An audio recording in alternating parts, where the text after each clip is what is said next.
എല്ലാവർക്കും നല്ല നമസ്കാരം.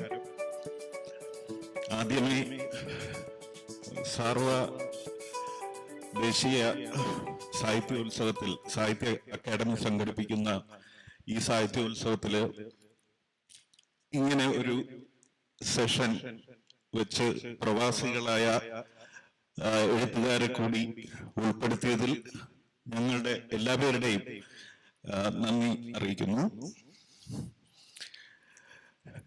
ഈ 1 മണിക്കൂറുള്ള സെഷനാണ്. അപ്പൊ നമ്മൾ ചെയ്യുന്നത്, ഞാനൊരു ആമുഖം പോലെ പറഞ്ഞതിന് ശേഷം ഇതിലെ ഓർഡർ അനുസരിച്ച് നമ്മൾ ഒരു 6-7 മിനിറ്റ് ഓരോരുത്തർ നമ്മുടെ എഴുത്തനുഭവങ്ങൾ, പ്രവാസം എഴുത്തനുഭവങ്ങൾ അത് പറയുക. എന്നിട്ട് പിന്നെ സമയമുണ്ടെങ്കിൽ വീണ്ടും നമ്മളൊരു റൗണ്ട് ചെയ്യും. അവസാനത്തെ ഒരു 10 മിനിറ്റ് ഓഡിയൻസിന് ചോദ്യങ്ങൾ. അങ്ങനെയാണ് നമ്മൾ ഉദ്ദേശിക്കുന്നത്. ഞാൻ ആമുഖമായിട്ട് 1-2 കാര്യങ്ങൾ പറയാം. ശരിക്ക് വീട് വിട്ടുള്ള പാർപ്പാണല്ലോ പ്രവാസം. വീട് വിട്ട് കുടിയേറി പാർക്കുകയും ചെയ്യാം. അങ്ങനെ എന്റെ വ്യക്തിപരമായ കാര്യം പറയുകയാണെങ്കിൽ, പഠിത്തം കഴിഞ്ഞതിന് ശേഷം ഏകദേശം 5 വർഷത്തോളം മുംബൈ എന്ന മഹാനഗരത്തില് പ്രവാസിയായിരുന്നു. അതിനുശേഷം രാജ്യം വിട്ട് കുടിയേറി 25 വർഷം. അപ്പൊ ഏകദേശം 30 വർഷത്തെ പ്രവാസ ജീവിതമാണ് എന്നിലുള്ളത്. ശരിക്കും പ്രവാസം എന്ന് പറയുമ്പോൾ മനുഷ്യ സംസ്കാരത്തോളം അതിന് പഴക്കമുള്ളതാണ്. നമ്മൾ ഒരിടത്തുനിന്ന് യാത്ര പുറപ്പെടുന്നു, വേറൊരിടം ലക്ഷ്യമാക്കി പോകുന്നു. ആ ഇടത്ത് ഒരു പക്ഷേ പൂർണ്ണമായി ചേരാൻ പറ്റാത്ത ഒരു അവസ്ഥ.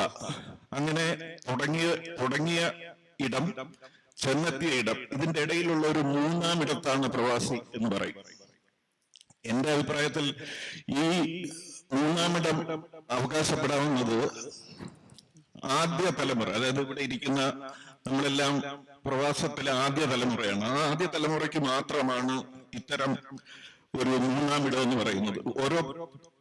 അതിനുശേഷമുള്ള തലമുറകൾ കഴിയുമ്പോൾ നമുക്കൊരിക്കലും ഒഴിച്ചുകൂടാനാവാത്ത ഒരു അസിമിലേഷൻ, സാംസ്കാരികമായിട്ടുള്ള ഒരു അസിമിലേഷനിലേക്ക് നമ്മൾ സ്വയം നമ്മളെ വിട്ടുകൊടുക്കേണ്ടി വരും. അത് നിലനിൽപ്പിന്റെ പ്രശ്നമാണ്. അതില്ലാതെ നിലനിൽക്കാൻ പറ്റില്ല. അപ്പോ ഒരു 1-2 തലമുറകൾ കഴിയുമ്പോൾ, അല്ലെങ്കിൽ 3-4 തലമുറകൾ കഴിയുമ്പോൾ, ആ കുട്ടികളെ സംബന്ധിച്ചിടത്തോളം അവര് ബിലോങ് ചെയ്യുന്ന പ്ലേസ് എന്താണെന്ന് അവർക്ക് നല്ല നിശ്ചയമുണ്ട്. അപ്പൊ ഈ 3-ാം ഇടം എന്ന് പറയുന്നത് ഇവിടെ ഇരിക്കുന്ന നമ്മൾക്കൊക്കെയാണ് ഈ 3-ാം ഇടം എന്ന് എനിക്ക് തോന്നുന്നു. ഇത്രയുമാണ്. പിന്നെ മറ്റൊരു കാര്യം, തലമുറകൾ കഴിയുമ്പോ മലയാളം നിലനിൽക്കുന്ന രീതി ഒരുപക്ഷെ വ്യത്യാസമായിരിക്കും. ഉദാഹരണത്തിന് നമുക്കറിയാം, ഡോക്ടർ എബ്രഹാം വർഗീസിന്റെ കവനന്റ് വാട്ടർ, അദ്ദേഹം ശരിക്കും എത്യോപ്യയിൽ ജനിച്ചു വളർന്ന ഒരു മലയാളിയാണ്. അതിനുശേഷമാണ് അമേരിക്കയിലേക്ക് കുടിയേറിയത്. അത് രണ്ടാമത്തെ തലമുറയാണെന്നാണ് എന്റെ വിശ്വാസം. അദ്ദേഹത്തിന്റെ ഈ നോവൽ ഞാൻ വായിച്ചിട്ടില്ല, അതിനെക്കുറിച്ചുള്ള റിവ്യൂസിനെ വെച്ചിട്ടാണ് ഈ പറയുന്നത്. ആ നോവലിൽ ശരിക്കും പറഞ്ഞാൽ മലയാള ഭാഷയും ജീവിതവും ഉണ്ട്, പക്ഷെ എഴുതപ്പെട്ടത് ഇംഗ്ലീഷിലാണെന്ന് മാത്രം. അപ്പോ ഈ കുടിയേറ്റത്തിലെ 2-ാമത്തെ 3-ാമത്തെ 4-ാമത്തെ തലമുറ എടുക്കുമ്പോൾ അവിടെയും മലയാള ഭാഷയും സംസ്കാരവും എല്ലാം ഉണ്ട്. പക്ഷെ അത് ആവിഷ്കരിക്കപ്പെടുന്നത് ഒരുപക്ഷെ ഒരു ഗ്ലോബൽ ലാംഗ്വേജ് അല്ലെങ്കിൽ ഇംഗ്ലീഷിലൊക്കെ ആയിരിക്കും. അവിടെ മലയാളം ഉണ്ട് എന്ന് തന്നെ. ഇത്രയും ആമുഖമായിട്ട് പറഞ്ഞുകൊണ്ട് അടുത്ത് സംസാരിക്കാനായിട്ട് KV അബ്ദുൽ ഖാദർ അദ്ദേഹത്തിനെ ക്ഷണിക്കുന്നു. പ്രവാസം ഒരു ജീവിത അനുഭവമാണ്. അധ്യക്ഷൻ പറഞ്ഞതുപോലെ സ്വന്തം വീട്ടിൽ നിന്ന്, നാട്ടിൽ നിന്ന് അകലെ ജീവിക്കുമ്പോഴുണ്ടാകുന്ന ഒരു അനുഭവം. നാട്ടിൽ നമ്മളെ എല്ലാവരും അറിയും, അല്ലെങ്കിൽ നമ്മുടെ ചുറ്റുപാടുകളിൽ നമ്മുടെ വീട്, അച്ഛൻ, അമ്മ, നമ്മളെ പരിചയമുള്ളവർ. നമ്മളെ പരിചയമില്ലാത്ത ഒരിടത്തേക്ക് നമ്മൾ പോവുകയും നമ്മൾ അവിടെ ജോലി ചെയ്ത് ജീവിക്കുകയും ഒക്കെ ചെയ്യുമ്പോഴുണ്ടാകുന്ന ഒരു അനുഭവം, അത് അനുഭവിച്ച് തന്നെ ബോധ്യപ്പെടേണ്ട ഒരു കാര്യമാണ്. ഇപ്പൊ പ്രവാസ സാഹിത്യം എന്ന് പറയുമ്പോൾ പല അനുഭവങ്ങൾ പല തലങ്ങളിൽ എഴുതപ്പെട്ടിട്ടുണ്ട്. ബെന്യാമിൻ ആടുജീവിതം എഴുതിയത് സൗദി അറേബ്യയിലെ മണലാരണ്യങ്ങളിൽ ആടിനെ മേച്ച് ജീവിക്കേണ്ടി വന്ന, സ്വന്തം വീടുമായിട്ടുള്ള ബന്ധം വിച്ഛേദിക്കപ്പെട്ട നജീബ് എന്ന ചെറുപ്പക്കാരന്റെ ജീവിതമാണ് ബെന്യാമിൻ ആവിഷ്കരിച്ചത്. അത് സമീപകാലത്ത് മലയാള നോവൽ സാഹിത്യത്തിൽ ഉണ്ടായ ഒരു മികച്ച രചനയായി അംഗീകരിക്കപ്പെടുന്നുണ്ട്. പ്രവാസ സാഹിത്യം എഴുതിയ പലരും ഉണ്ട്. ഞാൻ ഓർക്കുന്നത് എൻ്റെ ഒരു അടുത്ത സുഹൃത്തായിരുന്നു ശ്രീ കൃഷ്ണദാസ്. അദ്ദേഹമാണ് ഗ്രീൻ ബുക്സ് ഉണ്ടാക്കിയത്, രൂപീകരിച്ചത്. ഗ്രീൻ ബുക്സ് ആണ് ആടുജീവിതം പ്രസിദ്ധീകരിച്ചത്. കൃഷ്ണദാസിന്റെ പ്രവാസ ജീവിതാനുഭവം ശ്രീ അനിൽ ഇവിടെ പറഞ്ഞതുപോലെ ആദ്യ തലമുറ പ്രവാസികളുടെ കുടിയേറ്റത്തിന്റെ തീവ്രമായ വേദനകൾ ആവിഷ്കരിക്കുന്ന കൃതികളാണ്. അദ്ദേഹത്തിന്റെ ദുബായ് പുഴ എന്നൊരു പുസ്തകമുണ്ട്. അതിൽ ലോഞ്ചുകളിൽ കടൽ കടന്ന് അക്കരയെത്തിയ മനുഷ്യന്റെ ജീവിത സങ്കടങ്ങളും അനുഭവങ്ങളുമാണ് ഹൃദ്യമായി ആവിഷ്കരിച്ചിട്ടുള്ളത്. മലയാളി ഇന്ന് അനുഭവിക്കുന്ന നേട്ടങ്ങളുടെ പ്രധാനപ്പെട്ട ഹേതു പ്രവാസികൾ ഈ നാട്ടിലേക്ക് അയക്കുന്ന പണമാണ്. അത് മറുനാടൻ മലയാളികളായാലും ലോകത്തെല്ലായിടത്തും പ്രവാസ ജീവിതം നയിക്കുന്നവർ നമ്മുടെ നാട്ടിലേക്ക് അയക്കുന്ന പണമാണ്. ആ തരത്തിൽ കേരളത്തിന്റെ സാമൂഹ്യ സാമ്പത്തിക ഘടനയെ വലിയ തോതിൽ സ്വാധീനിച്ച ഗൾഫ് പ്രവാസം ശക്തിപ്പെടുന്നത് 1960കളിലാണ്. 70കളിൽ അതിന്റെ ഒരു കുതിച്ചുചാട്ടമുണ്ടായി. ആദ്യകാല പ്രവാസം എന്നുള്ളത് അനധികൃതമായ കുടിയേറ്റമായിരുന്നു. പാസ്പോർട്ട് ഉണ്ടാവാം, പക്ഷെ വിസയില്ല. പത്തേമാരികളിലും ലോഞ്ചുകളിലും കടൽ കടന്ന് അക്കരയെത്തിയ മനുഷ്യർ അവിടെയുള്ള ഭരണാധികാരികളുടെയും ജനങ്ങളുടെയും ഹൃദയത്തിലേക്കാണ് കടന്നു ചെന്നത്. മലയാളി ലോകത്തെ ഒരു ചെറിയ ദിക്കിലുള്ള ഭാഷ സംസാരിക്കുന്ന ഒരു വിഭാഗമാണ്. പക്ഷെ അത്ഭുതപ്പെടുത്തുന്ന കാര്യം ഗൾഫ് രാജ്യങ്ങളിൽ മലയാളികൾ ഇല്ലാത്ത ഒരിടവുമില്ല എന്നുള്ളതാണ്. അവർ സ്വാധീനം ചെലുത്താത്ത ഒരു മേഖലയും ഗൾഫിലില്ല. ഞാൻ ചാവക്കാട് നിന്നാണ് വരുന്നത്. എന്റെ നാട്ടിൽ ഇപ്പോഴും ജീവിക്കുന്ന ഒരാളുണ്ട്. അദ്ദേഹത്തിന് 95 വയസ്സായി. അദ്ദേഹം ആദ്യ തലമുറ പ്രവാസികൾപ്പെട്ട ഒരാളാണ്. ലോഞ്ചിൽ അക്കരെ കടന്ന ആളാണ്. ദുബായിയുടെ ഇപ്പോഴത്തെ ഭരണാധികാരി ഷെയ്ഖ് മുഹമ്മദിന്റെ പിതാവ് ഷെയ്ഖ് റാഷിദ് അദ്ദേഹത്തിന്റെ കൊട്ടാരത്തിലെ അദ്ദേഹത്തിന് ഏറ്റവും വിശ്വസ്തനായ ജോലിക്കാരനായിരുന്നു. അത്തരത്തിൽ അവിടുത്തെ ഭരണാധികാരികളുമായിട്ട് ബന്ധമുള്ളവർ, അവിടുത്തെ ഡിഫൻസിൽ ജോലി ചെയ്യുന്നവർ, ആ തരത്തിൽ വലിയ തോതിൽ സ്വീകാര്യത നേടിയ ആളുകളുടെ ഒരു പ്രയാണം ആണ് ആദ്യകാല തലമുറ പ്രവാസികളുടെ അനുഭവങ്ങൾ. അത് കൃഷ്ണദാസ് മനോഹരമായിട്ട് ആവിഷ്കരിച്ചിട്ടുണ്ട്. അപ്പൊ പ്രവാസം ജീവിതാനുഭവം എന്നുള്ളത് വളരെ പ്രധാനപ്പെട്ട ഒരു കാര്യമാണ്. ഞാനും 7 വർഷം നാട്ടിൽ വരാതെ കഴിയേണ്ടി വന്ന ഒരാളാണ്. അങ്ങനെ കഴിയുമ്പോൾ ഉണ്ടാകുന്ന ഒരു വേദന, നമ്മുടെ നാടിനെ കുറിച്ചുള്ള ഓർമ്മകൾ, ചിന്തകൾ, അത് പ്രവാസ ജീവിതം അനുഭവിച്ചവർക്ക് മാത്രമേ പറയാനായിട്ട് കഴിയുള്ളൂ. എന്നാൽ പ്രവാസി അല്ലാത്ത ആളുകളും പ്രവാസത്തെ കുറിച്ച് എഴുതിയിട്ടുണ്ട്. ഞാൻ ദീർഘിപ്പിക്കുന്നില്ല, മറ്റ് പാനലിസ്റ്റുകൾ സംസാരിക്കണമെന്നുള്ളത് കൊണ്ട്. MT വാസുദേവൻ നായർ വിൽക്കാനുണ്ട് സ്വപ്നങ്ങൾ എന്നൊരു സിനിമ അദ്ദേഹത്തിന്റെ കഥയിലും തിരക്കഥയിലും വന്നിട്ടുണ്ട്. പ്രവാസ ജീവിതം മനോഹരമായി ആവിഷ്കരിച്ച സിനിമകളിൽ ഒന്നായിരുന്നു. അപ്പോ പ്രവാസികളുടെ അനുഭവം പലരും എഴുതിയിട്ടുണ്ട്. ഏതായാലും മലയാള സാഹിത്യത്തിന് വലിയ മുതൽക്കൂട്ട് നൽകിയിട്ടുള്ള ഒരുപാട് സാഹിത്യ കൃതികൾ പ്രവാസ തലങ്ങളിൽ നിന്നുണ്ടായിട്ടുണ്ട് എന്നാണ് ആമുഖമായി എനിക്ക് പറയാനുള്ളത്. ഇനി നിർമ്മല നമ്മോട് സംസാരിക്കും. വേദിയിലുള്ള എൻ്റെ സഹയാത്രികർക്കും ഞങ്ങളെ കേൾക്കാനെത്തിയിട്ടുള്ള എല്ലാവർക്കും എൻ്റെ ആദരവ്. മനുഷ്യ മനസ്സ് സദാ മെച്ചപ്പെട്ട ഒരവസ്ഥയിലേക്ക് എത്താൻ വെമ്പിക്കൊണ്ടിരിക്കും. അവരത് ശ്രമിച്ചുകൊണ്ടിരിക്കും, നിരന്തരം ശ്രമിച്ചുകൊണ്ടിരിക്കും. അതുകൊണ്ടാണ് പുതിയ കണ്ടുപിടുത്തങ്ങളും പുതിയ സംസ്കാരങ്ങളും ഒക്കെ ഉണ്ടാകുന്നത്, നമുക്ക് പുരോഗതി ഉണ്ടാക്കുന്നത്. അതുപോലെ തന്നെ നമ്മൾ ജീവിക്കുന്ന ദേശത്ത് നിന്നും മെച്ചപ്പെട്ട ഒരു ജീവിതം മറ്റൊരു ദേശത്ത് ഉണ്ടാവുമ്പോൾ അങ്ങോട്ട് ആളുകൾ കുടിയേറുന്നു. ഇത് പലായനമാകാം, കുടിയേറ്റമാകാം. പലായനം യുദ്ധവും അതേപോലെ പ്രകൃതിക്ഷോഭങ്ങളും കൊണ്ടൊക്കെ നിർബന്ധപൂർവം ചെയ്യുന്നതാകുമ്പോൾ കുടിയേറ്റം കേരളത്തിൽ നിന്നുള്ളത് പ്രധാനമായും കുടിയേറ്റമാണ്. മെച്ചപ്പെട്ട സുഖകരമായ സ്വതന്ത്രമായ ഒരു ജീവിതത്തിന് വേണ്ടിയുള്ളതാണ്.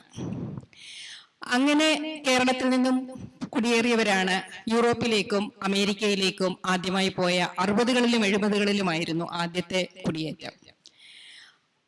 അങ്ങനെ പോകുമ്പോൾ അവിടുത്തെ ജീവിതം ഇവിടത്തേക്കാൾ സുഖകരമാണെങ്കിലും, അല്ല ഇവിടെ അന്ന് നമുക്ക് ഇല്ലായ്മ ധാരാളം ഉണ്ടായിരുന്നു. കേരളം ഒരു ഇല്ലായ്മയുടെ നാടായിരുന്നു 60കളിലും 70കളിലും. തൊഴിലില്ലായ്മ ഉണ്ടായിരുന്നു ധാരാളം, നമുക്ക് ഇത്രയും സമ്പുഷ്ടി ഉണ്ടായിരുന്നില്ല.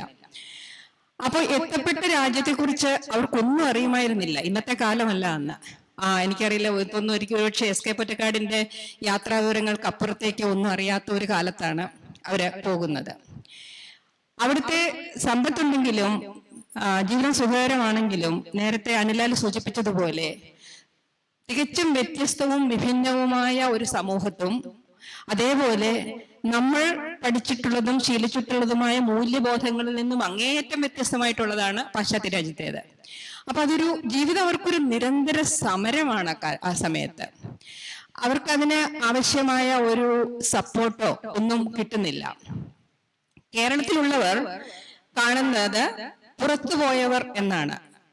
മധ്യപൗരദേശത്തേക്ക് പോയവരെയും പാശ്ചാത്യ രാജ്യത്തേക്ക് പോയവരെയും പുറത്തുപോയവർ എന്നതിനപ്പുറത്തേക്ക് കാണാൻ കേരളത്തിലുള്ളവർക്കും കഴിയില്ല. അവർക്കും അതിനോടുള്ള ഒരു എക്സ്പോഷർ ഇല്ല. അപ്പൊ എന്നാൽ ഗൾഫ് രാജ്യത്തേക്ക് പോയവരുടെയും അമേരിക്കയിലോ യൂറോപ്പിലേക്ക് കൂടിയവരുടെയും ചാലഞ്ചസ്, അവർ പോകുന്ന ഗുണങ്ങളും ദോഷങ്ങളും അങ്ങേയറ്റം വ്യത്യസ്തമാണ്. അതുകൊണ്ട് തന്നെ അതിനെ അടയാളപ്പെടുത്തേണ്ടതുണ്ട്. അത് വേണ്ടവണ്ണം പഴയ കാലത്ത് പോയവര് അടയാളപ്പെടുത്തിയിട്ടില്ല എന്നുള്ളതാണ് സത്യം. അതിന് കാരണം അതിനുള്ള അവസരം അവർക്കുണ്ടായിരുന്നില്ല. അവർ പോയത് സാഹിത്യം എഴുതാൻ വേണ്ടിയോ ഹെമിംഗ്വേയെ പഠിക്കാൻ വേണ്ടിയോ ഒന്നും ആയിരുന്നില്ല. അവർ ജീവിത സമരമായിരുന്നു. അവർ പോയത് കേരളത്തിലുള്ള അവരുടെ കുടുംബത്തെയും ഈ സമൂഹത്തെയും മെച്ചപ്പെടുത്താൻ വേണ്ടിയായിരുന്നു. സമൂഹത്തെ മെച്ചപ്പെടുത്തുക എന്നതൊരു ഡയറക്റ്റ് ആവശ്യമല്ലെങ്കിൽ കൂടി അവരുടെ കുടുംബത്തെയും മെച്ചപ്പെടുത്തുമ്പോൾ ഈ സമൂഹത്തും മെച്ചപ്പെടുന്നുണ്ട്, സാമ്പത്തികമായി പ്രത്യേകിച്ചും. അതേപോലെ തന്നെ ഈ ജീവിത സമരം, ആ നൈരന്തരികമായ ഒരു മാനസിക പിരിമുറുക്കത്തിലാണ് അവർ ജീവിക്കുന്നത്. അത് അവർക്ക് കേരളത്തിലുള്ളോട് പറഞ്ഞ് ഫലിപ്പിക്കാനുള്ള ഒരു കഴിവുണ്ടായിരുന്നില്ല, അല്ലെങ്കിൽ അതിനൊരു അവസരം ഉണ്ടായിരുന്നില്ല എന്നാണ് യാഥാർത്ഥ്യം. ഈ സർവൈവേഴ്സ് ഗിൽറ്റ് എന്ന് പറയുന്ന ഒരു സാധനമുണ്ട്. അതായത് ഇപ്പൊ ഒരു കാറപകടത്തിൽ പോകുമ്പോൾ, ഒരു കാറപകടം ഉണ്ടാകുമ്പോൾ ഒരാൾ മാത്രം രക്ഷപ്പെടുക, മറ്റുള്ളവര് മരിച്ചു പോവുകയോ അല്ലെങ്കിൽ അതിഭീകരമായ പരിക്കേറ്റിട്ട് നടക്കാൻ വയ്യാതെ ആകുകയോ ചെയ്യുമ്പോൾ ഈ പരിക്കേൽക്കാതെ രക്ഷപ്പെട്ട ആൾ അനുഭവിക്കുന്ന ഒരു മാനസിക പീഡയുണ്ട്. ഞാൻ എന്തുകൊണ്ട് രക്ഷപ്പെട്ടു, ഞാൻ ഈ ജീവിതം അർഹിക്കുന്നുണ്ടോ? അതുപോലെ അവർ ഓരോ തവണ സുഖം ഏതെങ്കിലും ഓടുകയോ ചാടുകയോ അവരെന്തെങ്കിലും ഒരു സന്തോഷം വരുമ്പോഴോ അവർക്കൊരു ഗിൽറ്റ് അവരിൽ ഉണ്ടാകുന്നുണ്ട്. ഞാനിത് അർഹിക്കുന്നില്ല, ഞാൻ ചെയ്യുന്നത് ശരിയല്ല, മറ്റൊരു പാപചിന്ത ഉണ്ടാകുന്നുണ്ട്. അത് ആദ്യകാല കുടിയേറ്റക്കാരിൽ വളരെയധികം ഉണ്ടായിരുന്നു. ഈ വ്യതിയാനങ്ങൾ, ഈ വ്യത്യാസങ്ങൾ എഴുതി കാണിക്കുന്ന നോവലാണ് പാമ്പും കോണിയും എന്ന എൻ്റെ ആദ്യത്തെ നോവൽ. അത് ആദ്യകാല കുടിയേറ്റക്കാരുടേതാണ്. അത് എഴുതേണ്ട ഒരു ആവശ്യമായിട്ട് തന്നെ ഞാൻ എടുത്തു. കാരണം ഞാനും ആദ്യകാല കുടിയേറ്റക്കാരെ കുറിച്ച് വലിയ അറിവൊന്നും ഇല്ലാതെ കാനഡയിൽ പോയ ആളാണ്. അവിടെ പണ്ട് പോയവരോട് സംസാരിച്ചപ്പോഴും കുറെ പേരോട് സംസാരിച്ചു കഴിഞ്ഞ് അവരുടെ അനുഭവങ്ങൾ അറിഞ്ഞു കഴിഞ്ഞപ്പോഴും ആണ് എനിക്ക് മനസ്സിലായത്, എനിക്ക് ശേഷം ഇതൊക്കെ കെട്ടുകഥകളായി പോകും, ഇതൊന്നും പറയാൻ ആരും ഉണ്ടാവുകയില്ല എന്ന്. പാമ്പും കോണിയിലും ഈ ഗൾഫ് ജീവിതത്തെയും അമേരിക്കൻ ജീവിതത്തെയും താരതമ്യം ചെയ്തുകൊണ്ട് എങ്ങനെ അത് വ്യത്യസ്തമായിരിക്കുന്നു, എങ്ങനെയാണ് അത് കേരളത്തിലുള്ളവർ കാണുന്നത് എന്ന് അടയാളപ്പെടുത്തിയിട്ടുണ്ട്. അത് രാഹുൽ രാധാകൃഷ്ണൻ കൃത്യമായി തന്റെ നിരൂപണത്തിൽ പറയുകയും ചെയ്തു. എനിക്ക് അതിൽ വളരെ സന്തോഷമുണ്ട്. പിന്നെ അതിനുശേഷം ഇപ്പോൾ കാലം മാറി, വിവര സാങ്കേതിക വിദ്യ ദൂരം കുറച്ചു. അമേരിക്കയിലെ സ്പന്ദനങ്ങൾ കേരളത്തിലുള്ളവർക്കറിയാം. കേരളത്തിലെ സാമൂഹ്യ രാഷ്ട്രീയ ചലനങ്ങളെല്ലാം ഞങ്ങൾക്ക് അമേരിക്കയിൽ അറിയാവുന്ന ഒരു കാലത്താണ്. അപ്പോൾ ഇന്നത്തെ കുടിയേറ്റം അറിയാത്ത ഒരു ലോകത്തിലേക്കല്ല അവർ പോകുന്നത്. കേരളത്തിലുള്ളവർക്കും അവിടുത്തെ ജീവിതത്തെക്കുറിച്ച് നല്ലൊരു ഐഡിയ ഉണ്ട്. അപ്പോൾ അങ്ങനെയുള്ളവരുടെ ചലഞ്ചസ് എന്താണ് അവർ നേരിടുന്നത്? അതിന് ഒരു ഉത്തരമായിട്ട് വേണമെങ്കിൽ പറയാം മഞ്ഞിൽ ഒരുവൾ എന്ന നോവല്. അത് 90കളിൽ വിദ്യ പഠിക്കാൻ വേണ്ടി സ്വന്തം ഇഷ്ടത്തിന് കാനഡയിലേക്ക് കുടിയേറിയ ഒരു സ്ത്രീ നേരിടുന്ന ചില പ്രശ്നങ്ങളാണ്. സ്ഥാനാർബുദത്തെ കുറിച്ച് എഴുതിയിട്ടുള്ള ഒരു നോവലാണ്. സ്ഥാനാർബുദത്തിൽ കൂടി പോകുന്ന ഒരു സ്ത്രീയുടെ ആധുനിക സ്ത്രീയായ ഒരു മധ്യവയസ്കയുടെ ജീവിതമാണ് അതിൽ പറയുന്നത്. അപ്പൊ അതിൽ കാനഡയുടെ പ്രകൃതിയുണ്ട്, കാനഡയുടെ രൂക്ഷമായ കാലാവസ്ഥ, ശൈത്യം കൂടെ കടന്നു പോകുന്നുണ്ട്. അതേപോലെ തന്നെ മനോഹരമായ വസന്തമുണ്ട്, കാറ്റും ക്യാൻസറും ഒക്കെ അതിൽ കഥാപാത്രങ്ങളായി വരുന്നുണ്ട്. ഇങ്ങനെ കാനഡയിലും അമേരിക്കയിലുള്ളവരുടെ ജീവിതം, മലയാളികളുടെ ജീവിതം അടയാളപ്പെടുത്തുക എന്നതിലും ഉപരിയായി എഴുത്തുകാരെന്ന നിലയിൽ അവിടെയുള്ളവരുമായി ഇടപെടുകയും അവിടുത്തെ ചരിത്രം അറിയുകയും ചെയ്യുമ്പോൾ അതും എഴുതേണ്ടതായി വരുന്നു.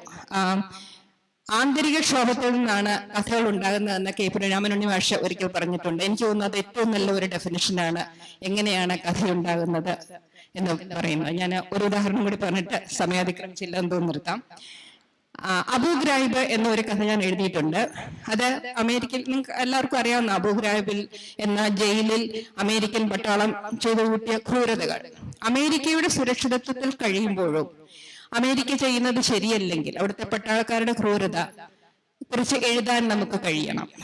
ആ ചിത്രങ്ങളും ആ വാർത്തകളും വെറും സ്ക്രീനിലെ ചിത്രങ്ങളല്ലാതെ എങ്ങനെയാണ് മനുഷ്യരാശി എന്ന നിലയിൽ നമ്മളെ ബാധിക്കേണ്ടത് എന്നതിന്റെ ഒരു ചിന്തയിൽ നിന്നാണ് ഇപ്പോ ഇന്ത്യ റോക്കറ്റ് വിക്ഷേപിച്ചു, ഇന്ത്യ മിസൈൽസ് വിക്ഷേപിച്ച് ഒരു പരീക്ഷണം നടത്തിയായിരുന്നു. ജോർജ് ബുഷ് പ്രസിഡന്റ് ആയിരുന്ന കാലത്താണ്. അതിനെതിരെ കുറച്ച് വിമർശനം വന്നിരുന്നു. അപ്പോഴാണ് ഞാൻ കഥ എഴുതിയത്.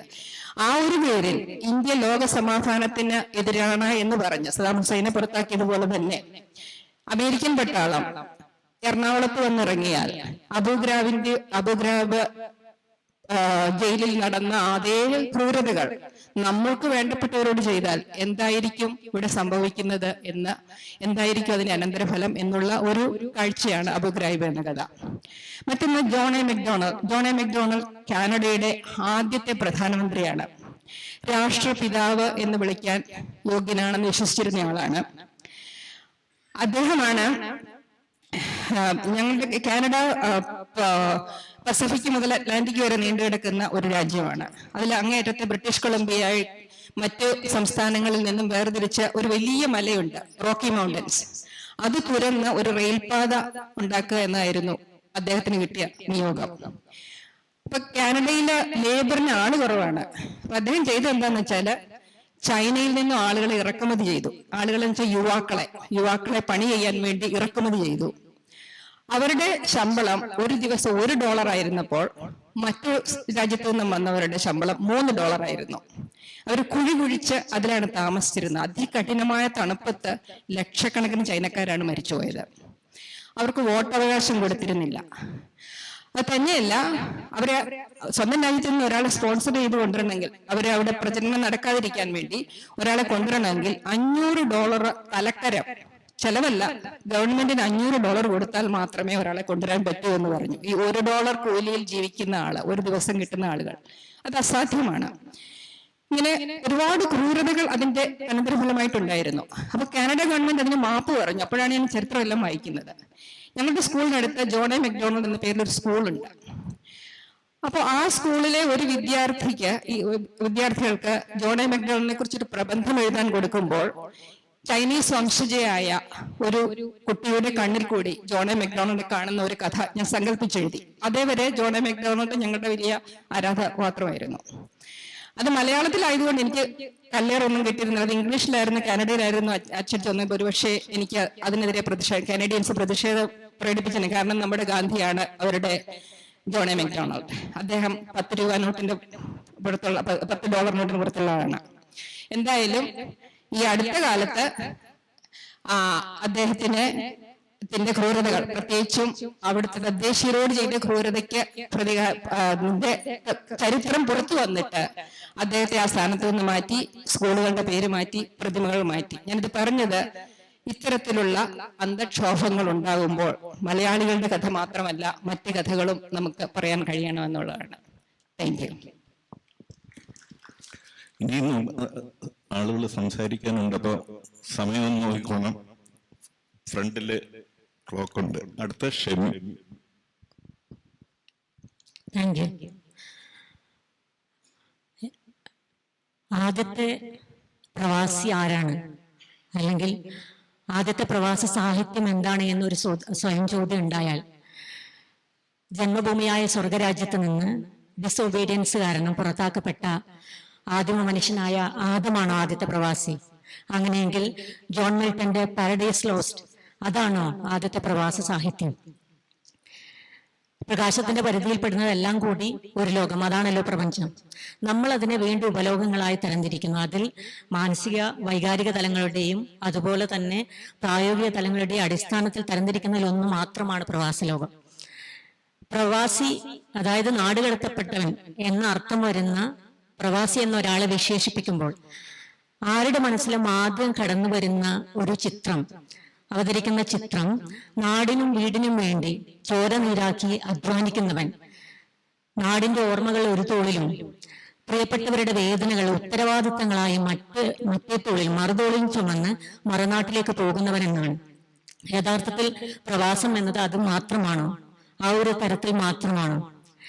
ചരിത്രത്തിൽ അടയാളപ്പെട്ടിരിക്കുന്ന ഗ്ലോറിയസ് റെവല്യൂഷൻ, അത് ജെയിംസ് II എന്ന ഇംഗ്ലണ്ടിലെ രാജാവ് ജനപിന്തുണ നഷ്ടപ്പെട്ട് ഫ്രാൻസിലേക്ക് ഒളിച്ചോടി പോയതാണ്.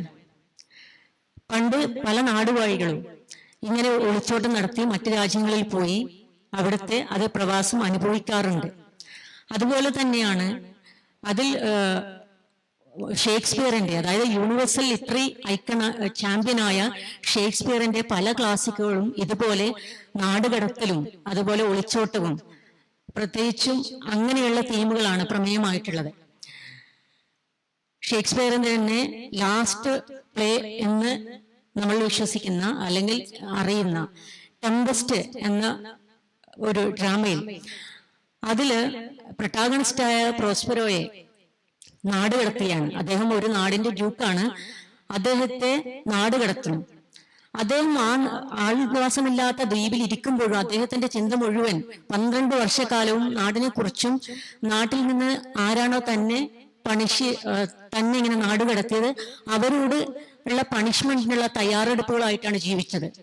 ഇതുപോലെ ഒട്ടനവധി പഴയകാലത്തെ റൂളേഴ്സ് നാടുകടന്നതും അതുപോലെ നാടുകടത്തിയതും നമുക്കറിയാം. പലപ്പോഴും നാടുകടത്തുക ആൾവാസമില്ലാത്ത ദ്വീപിലേക്കും കാടുകളിലേക്കും ആയിരിക്കും. നമ്മുടെ ഇന്ത്യയിൽ നിന്ന് തന്നെ ഒരു പറ്റം ജനങ്ങളെ നാടുകടത്തിയത്, ദ്വീപിലേക്ക്, ആൻഡമാൻ ദ്വീപിലേക്ക് നാടുകടത്തിയത് അവർ എന്തെങ്കിലും തെറ്റ് ചെയ്തുകൊണ്ട് മാത്രമല്ല, സ്വന്തം രാജ്യത്തിന്റെ വിമോചനത്തിന് വേണ്ടി ഒരു ഫൈറ്റ് ചെയ്തുകൊണ്ടാണ്. ഫ്രീഡം ഫൈറ്റേഴ്സ് അവർ ആ നാട്ടിലേക്ക് നാടുകടത്തി. പിന്നെ ഇന്ത്യയുടെ തന്നെ ഗ്രേറ്റ് എപ്പിക്കായ രാമായണത്തിൽ പ്രൊട്ടാഗണിസ്റ്റായ ശ്രീരാമൻ അച്ഛന്റെ മാനം രക്ഷിക്കാനായി വാനപ്രസ്ഥം സ്വീകരിച്ചത്. ആ 14 വർഷവും അദ്ദേഹം അവിടെ നിന്നു. അതിനിടയിൽ ഭരതൻ തിരികെ വിളിച്ചിട്ടും സിംഹാസനത്തിലേക്ക് തിരിച്ചു പോകാൻ വിസമ്മതിച്ച ശ്രീരാമന്റെ പ്രവാസത്തിന് ഒരു സന്ദേശമുണ്ട്. അതായത് ധാർമ്മിക മൂല്യങ്ങൾ സംരക്ഷിക്കേണ്ടതാണ്, എന്ത് വില കൊടുത്തും എന്തെല്ലാം നഷ്ടപ്പെടുത്തിയാലും ധാർമ്മികത നിലനിർത്തേണ്ടതാണ് എന്ന്. ഇങ്ങനെ പല ഘട്ടങ്ങളിലായിട്ടും അതൊക്കെ ഒരു പ്രവാസ സാഹിത്യം എന്ന് തന്നെ പറയാം. ആ ഒരു പ്രവാസത്തിലൂടെ വലിയൊരു സാഹിത്യം തന്നെയാണ് ഉണ്ടായിട്ടുള്ളത്, ഇതിഹാസമാണെങ്കിലും. ഇങ്ങനെ പല ഘട്ടങ്ങളായിട്ടാണ് നമ്മുടെ കുടിയേറ്റം, അതായത് കുടിയേറ്റ സമൂഹം ഉണ്ടായിട്ടുള്ളത്.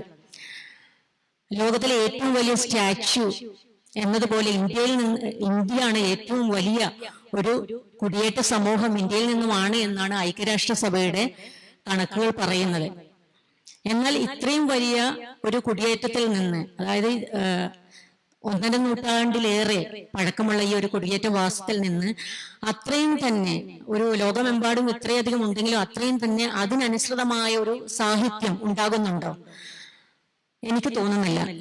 കാരണം അതിന് പ്രവാസികളിൽ ഒരു ലിറ്റററി സ്കില്ല് ഇല്ലാത്തതാണോ എന്ന് ഞാൻ വിശ്വസിക്കുന്നില്ല. മറിച്ച് മറ്റു ചില കാരണങ്ങളാണ്. ഒന്ന്, ആദ്യത്തെ കാരണം എന്ന് വേണമെങ്കിൽ പറയാവുന്നത് പ്രവാസം എന്താണെന്നോ പ്രവാസിയുടെ ജീവിതം എന്താണോ എന്ന് ഈ കേരളത്തിന്റെ പച്ചപ്പിലിരുന്ന് സർഗാത്മകമായി ആവിഷ്കരിക്കാൻ കഴിയില്ല, സാധിക്കുകയില്ല. അതിനെന്തെല്ലാമാണോ തടസ്സമുണ്ടാകുന്നത് അതുപോലെയുള്ള തടസ്സങ്ങൾ തന്നെയാണ് ഒരുപാട് കാലം പ്രവാസകാലത്ത് ജീവിക്കുന്ന ഒരാൾക്ക് സംഭവിക്കുന്നത്. സൈകത ഭൂവിൽ ഇരുന്നു കൊണ്ട് നാടിനെ പ്രമേയമാക്കിക്കൊണ്ട് രചിക്കാൻ കഴിയില്ല. അങ്ങനെ ആവിഷ്കരിച്ചാൽ തന്നെയും അതിനൊരുപാട് ന്യൂനതകൾ അത് പ്രകടമായി കാണും. കാരണം നാടിനെ അറിയുന്നുണ്ടെങ്കിലും കേൾക്കുന്നുണ്ടെങ്കിലും അത് വാർത്തകളിലൂടെയും അല്ലെങ്കിൽ ഇപ്പോഴത്തെ സാഹചര്യത്തിൽ സോഷ്യൽ മീഡിയകളിലൂടെയാണ്. എന്നാൽ നാടുമായിട്ട് അനുഭവിച്ചറിയുന്നില്ല. നാടിന്റെ തത്സമയ ഒരു സ്പന്ദനം അത് അനുഭവിച്ചറിയുന്നില്ല. ഇനി പോയ സ്ഥലത്ത് നാടിനെ പ്രമേയമാക്കാതെ പോയിടത്തെ പശ്ചാത്തലമാക്കി എഴുതാൻ ആഗ്രഹിക്കുന്നുണ്ടെങ്കിലും അവിടെയും വെല്ലുവിളികളുണ്ട്. കാരണം ചേർച്ചയില്ലാത്ത ശരീരത്തോട് ആത്മാവിന് നീതി പുലർത്താൻ കഴിയില്ല എന്നതുപോലെ തന്നെ ഈ മറ്റൊരു നാടിൽ ആ നാടുമായി ആത്മാവുമായി ഇഴകിച്ചേരാൻ ബുദ്ധിമുട്ട് അനുഭവിക്കുന്നു. പോരാത്തതിന് ഇപ്പോഴത്തെ ഒരു മോഡേൺ ലിറ്ററേച്ചറിൽ ഒരുപാട് ടെക്നിക്കുകളും അതുപോലെ തന്നെ എക്സ്പെരിമെന്റുകളും ഒക്കെ റൈറ്റേഴ്സ് എംപ്ലോയ് ചെയ്യുന്നുണ്ട്. എന്നാൽ അതൊക്കെയും അതുപോലെ തന്നെ കണ്ടെത്താൻ കഴിയാതെ വരുന്നു. അല്ലെങ്കിൽ ഈ കഥാപ്രപഞ്ചത്തിനെ സമ്പന്നമാക്കാനുള്ള ഘടകങ്ങൾ ഫൈൻഡ് ഔട്ട് ചെയ്യണം. അതിനും ഒരു വെല്ലുവിളി തന്നെയാണ്. കാരണം ഈ എഴുതുന്നവൻ ചിന്തിക്കുന്നത് ഞാൻ ഈ നാട്ടിൽ വന്നിരിക്കുന്നത് മറ്റൊരു ലക്ഷ്യത്തിനാണ്, എന്റെ ഉള്ളിലുള്ള കല അത് ഇതിനേക്കാൾ ഈ ലക്ഷ്യത്തെക്കാൾ വലുതല്ല എന്നുള്ളതാണ്. ഇങ്ങനെ ഒരുപാട് വെല്ലുവിളികൾ നിലനിൽക്കുന്നത് കൊണ്ടാണ് പ്രവാസത്തിൽ നിന്നും വേണ്ടത്ര സാഹിത്യ കൃതികൾ ഇല്ലാത്തത് എന്നാണ് ഞാൻ വിശ്വസിക്കുന്നത്. ഇനിയും ഒരുപാട് ഉണ്ടാവട്ടെ എന്ന് ആഗ്രഹിച്ചുകൊണ്ട് നല്ല കൃതികൾ ഉണ്ടായിട്ടുണ്ട്, പക്ഷേ വളരെ കുറവാണ്, താരതമ്യേന കുറവാണ് എന്നതാണ് എൻ്റെ ഒരു മനസ്സിലാക്കൽ. ഇനിയും ഒരുപാട് ഉണ്ടാകട്ടെ എന്ന് ആഗ്രഹിച്ചുകൊണ്ട് ഞാൻ നിർത്തുന്നു. നന്ദി, നമസ്കാരം. അടുത്തത് ഷാജി ഹനീഫാണ്. എല്ലാവർക്കും എൻ്റെ വിനീതമായ നമസ്കാരം. ആദ്യമായിട്ടാണ് പ്രവാസവും സാഹിത്യവും അക്കാദമി ചർച്ചയ്ക്കെടുക്കുന്ന എനിക്ക് തോന്നുന്നത്.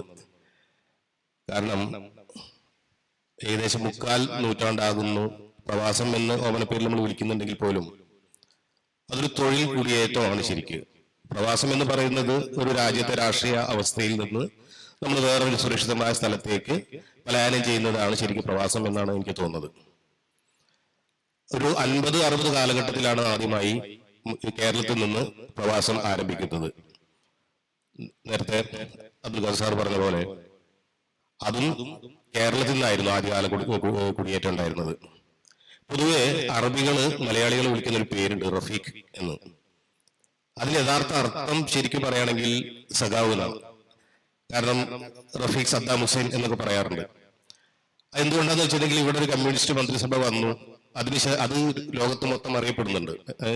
ആദ്യമായി ജനാധിപത്യ രീതിയിൽ ഒരു കമ്മ്യൂണിസ്റ്റ് മന്ത്രിസഭ വന്നത് അറബികളിൽ പോലും ചർച്ച ചെയ്യപ്പെട്ട കാലത്താണ് കേരളത്തിൽ നിന്ന് കുടിയേറ്റുണ്ടാകുന്നത്. അപ്പൊ അവർ പരസ്പരം പറഞ്ഞത് കേരളത്തിൽ നിന്ന് മലബാറിൽ നിന്ന് കുറെ റഫീഖുകൾ വരുന്നുണ്ട് എന്നുള്ളതാണ് പറഞ്ഞിട്ടുണ്ടായിരുന്നത്. ആ പേര് ഇപ്പോഴും അറബികൾ അപരിചിതരെ പേരറിയാത്തവരെ വിളിക്കുന്ന ഒരു സ്നേഹത്തോടുള്ള പേരാണ് റഫീഖ്.